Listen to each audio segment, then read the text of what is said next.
Bismillah walaalaha Soomaaliyeed meel kastoo aad joogtaan aad baan idin salaamaya waxaan idinku salaamayaa salaanta islaamka assalaamu calaykum waraxmatullaahi tacaala wabarakaatu waa maalinimo talaada taariikhdan ay ku beegan tahay 5 bisha shanaad 2020 kusoo dhawaada Ismaaciil Arax channel oo inta badan idiin soo gudbiyo waxyaabaha ama mowduucyadan u aragno in bulshadeena Soomaaliyeed ay faa'iido u leedahay.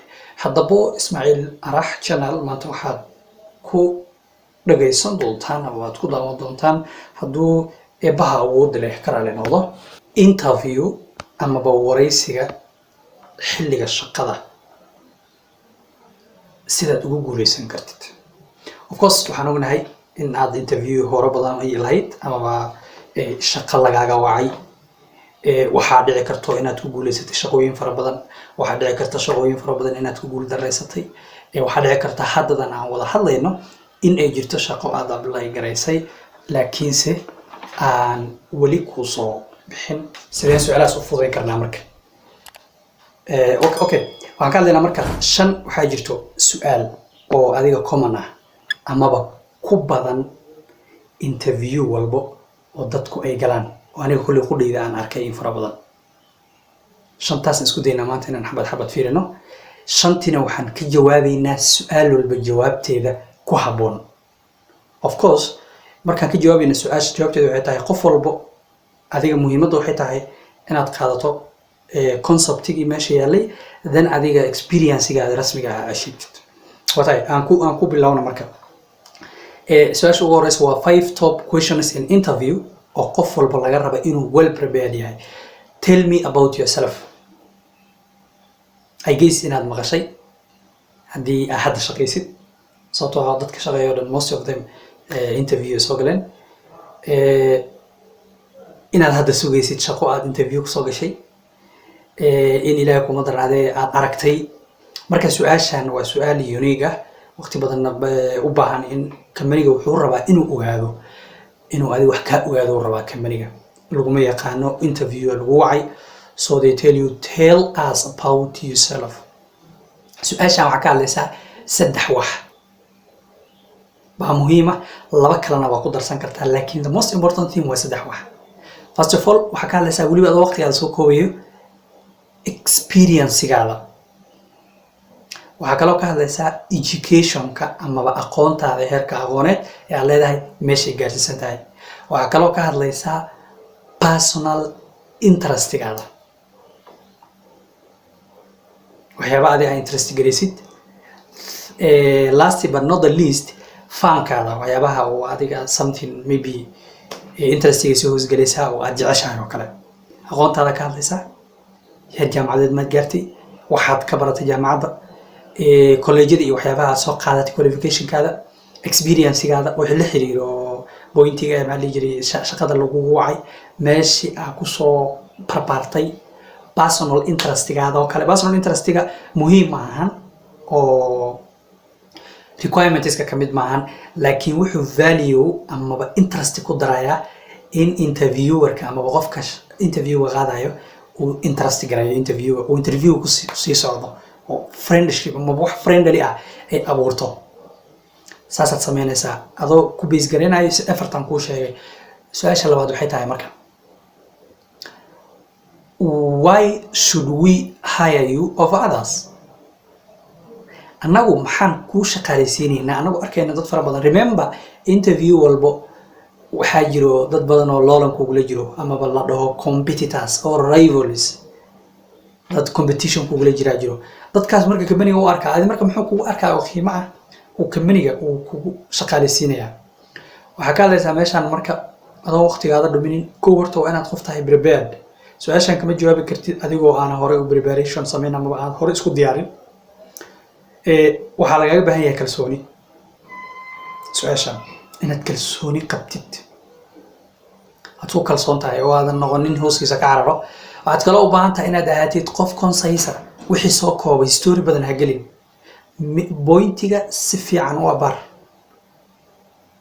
waxaad kaloo fiirinaysaa wax la dhaho perfect experience in the field. fieldiga aad apply gareynaysid experience ilaahay kuma daranaade u dhow oo fieldiga ah yaad ka hadlaysaa sababtoo ah company-ga problem haysto dhibaato jirto dhibaatadii uu rabo inuu xalliyo wuxuu raadinayaa xal hadduu haysan lahaa muusan ku shaqaalaysiiyeen marka waxaad uga hadlaysaa problem aan soo xallisay experience adi aad leedahay oo u dhow oo la xiriiro rolkaad apply garaynaysid so that will also help you qodobka saddexaad waxaa waaye what's your greatest strength awooddaada maxay tahay adiga marka meeshaan dad badanaa waxay sameeyaan oo shaqada ku luus galaya waxay sameynayaan way is amaanayaan halkaana ka dhacay halkaana ka dhacay halkaana ka dhacay halkaana ka dhacay halkaana ka dhacay halkaana ka dhacay company-ga wuxuu ka jecel yahay awooddaada weakness-igaada inuu ogaado ka jecel yahay meeshaan marka macnaheeda maahan in adiga aad isdulaysid laakiin waxaad ka hadlaysaa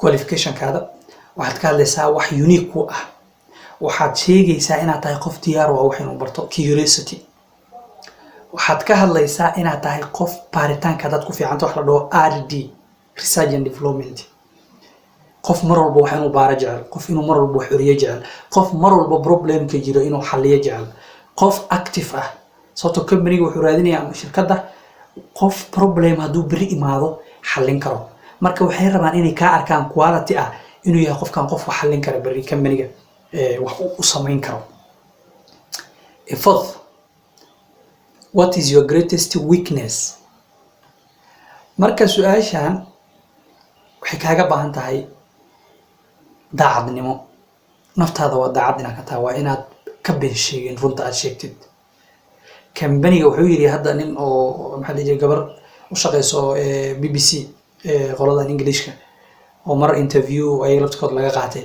waxay tiri qofka inuu noo sheego ciladiisa baan jecelnahay awoodihiisa inuu noo sheego waxaan ka jecelnahay inuu noo sheego qofka dhibaatada haysato xaq ogow qofka interviewga ka qaadaya laftirkiisa waa bini aadan weakness uu leeyahay marka adiga weakness-igaada waxaad ku badbaadin kartaa inaad sheegtid problemka ku haysto laakiin waxaad u raacinaysaa inaad tahay qof dhibaato badan ay haysan jirtay tusaale oo kale fieldiga ka hadlaysaa oo aan la xiriirin fieldigan oo aad ku fiicnayn public speaking oo kale tusaale oo kale accountant haddii aad apply garaynaysid public speaking ka xoogaa they are not related to each other iskuulka markaad dhigan jirto oo kale aad sheegaysaa inaad ahayd qof caajis badan just adiga something oo aad improve garaysay problem ahayd waxaa kaloo sheegaysaa in qaabkii aad ku ogaatay weakness-igaada company markaas uu interest garaynaya uu ku jeclaanayaa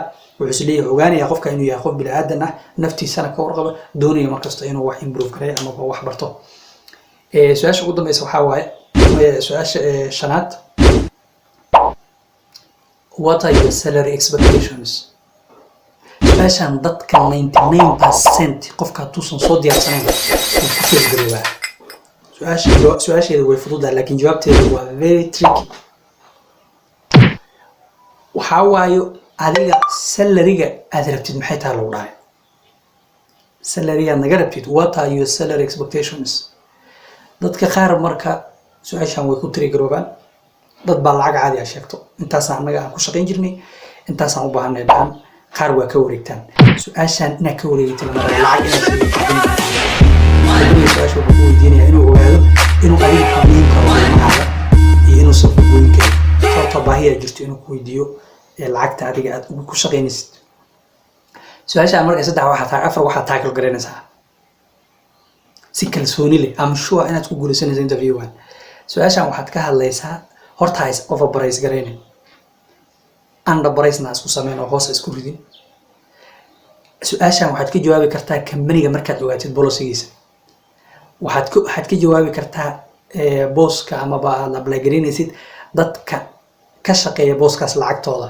marka first of all you have to carry out a research based macnaha about that company-gaas haddii aad already aad baaritaan ku samaysay oo kuu fudaanaysa su-aashaan waxaad ka hadlaysaa average income-ka waddanka aad joogtid oo qofka wuxuu qaato waxaad ka hadlaysaa lacagtii aad qaadan jirtay company-ga aad u shaqaynaysay like 40,000 ama anything adiga hadda adduunka horumaray oo kale wuxuu xisaabsadaa sanadkii bay lacagta xisaabsadaan waxaa kaloo ka hadlaysaa marka inaad negotiation amaba inaad la heshiin kartid oo flexible tahay. marka waxaad sheeganaysaa lacagta haddii already waa ku sheegay oo already waa inaad company ogaatid policygiisa positionka waa inaad ogaatid lacagta. marka meeshaan waxaa ka hadlaysaa average sidee u jirto.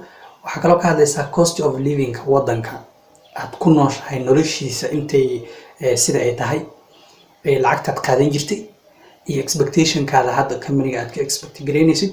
waxaa kaloo u raacinaysaa inaad tahay qof flexible ah oo aad la heshiin kartid kula heshiin karaan company-ga inaadan ahayn qof taf ah. sababtoo negotiation skillska waxay ka mid tahay waxyaabaha qofka amaba candidate-ka lagu xuso. watay saaxiibayaal intaas ayaan kusoo gabagabinayaa. waa saaxiibkiin Ismaaciil Arax. waxaan idinka codsanaynaa inaad buttonka kore aad riixdaan gambareelka subscribe aad tirahdid share garaysid. haddii aad saaxiibada cusub ka mid tahay subscribe gare. haddii aad saaxiibadeena hore ka mid tahayna waxaad sameysaa la wadaag asxaabta hore si ay ayagana saaxiibadana noqdeen. waa saaxiibkiin Ismaaciil Still oo idin leh amaana Allah. رمضان مبارك مالك idin waanado.